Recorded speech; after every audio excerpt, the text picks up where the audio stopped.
বন্ধুরা, uric acid কমাতে ওজন কমান। রক্তে ইউরিক অ্যাসিড বেড়ে গেলে আমরা বাতের কষ্ট পাই, বিভিন্ন জয়েন্ট পেন হয়। অতিরিক্ত ওজন কমিয়ে নিলে আপনি বাতের কষ্ট থেকে রক্ষা পাবেন, ইউরিক অ্যাসিড লেভেল কমাতে পারবেন। আপনার ওজন বেশি হয়ে গেলে ইউরিক অ্যাসিড লেভেল বেড়ে যাবে। এখন স্থূলকায় চেহারার মানুষ চারদিকে প্রচুর দেখা যাচ্ছে। ওবেসিটি মহামারীর আকার ধারণ করেছে। ওজন কমানোর জন্য প্রচুর গবেষণা হচ্ছে।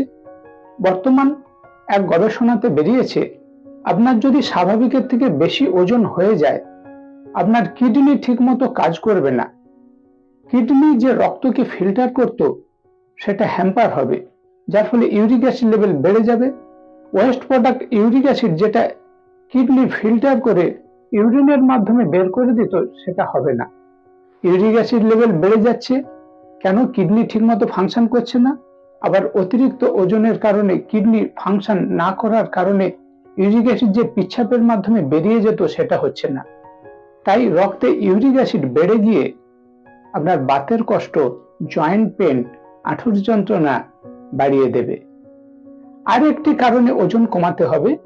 আপনার যদি স্বাভাবিকের থেকে 1 কেজি ওজন বেশি থাকে, 3 থেকে 4 কেজি বেশি ওজন বহন করবে আপনার হাঁটু। এই যে গাউট, বাতের কষ্ট, আপনি যদি 1 কেজি ওজন কমিয়ে নেন, 3 থেকে 4 কেজি চাপ কম পড়বে। আপনার স্বাভাবিকের থেকে যদি 5 কেজি ওজন বেশি থাকে, এক্সট্রা 5 কেজি, 15 থেকে 20 কেজি বেশি অতিরিক্ত ভার আপনার হাঁটুকে বহন করতে হবে। তাই হাঁটুর উপরে চাপ পড়বে, হাঁটু ফুলে যাবে, হাঁটুর যন্ত্রণা হবে। স্বাভাবিকের থেকে 10 কেজি ওজন বেশি থাকলে 30 থেকে 40 কেজি বেশি চাপ পড়বে হাঁটুর উপর। আপনি ডাক্তারবাবুর কাছে যাবেন, ডাক্তারবাবু ইউরিক অ্যাসিড টেস্ট করে ঔষধ দেবে, যন্ত্রণা কিছুটা কমবে, তারপরে কমবে না, বলবে নি রিপ্লেস করতে হবে। কিন্তু আপনি যদি ওজনটা কমিয়ে নেন, তাহলে বাতের কষ্ট থেকে চিরতরে মুক্তি পাবেন। তাই ইউরিক অ্যাসিড কমাতে এখনই ওজন কমান, আমাকে জিজ্ঞাসা করুন। আমি ওয়েট ম্যানেজমেন্ট এক্সপার্ট, দীর্ঘ 11 বছরের উপর অনেক মানুষকে ওজন কমাতে হেল্প করে চলেছি।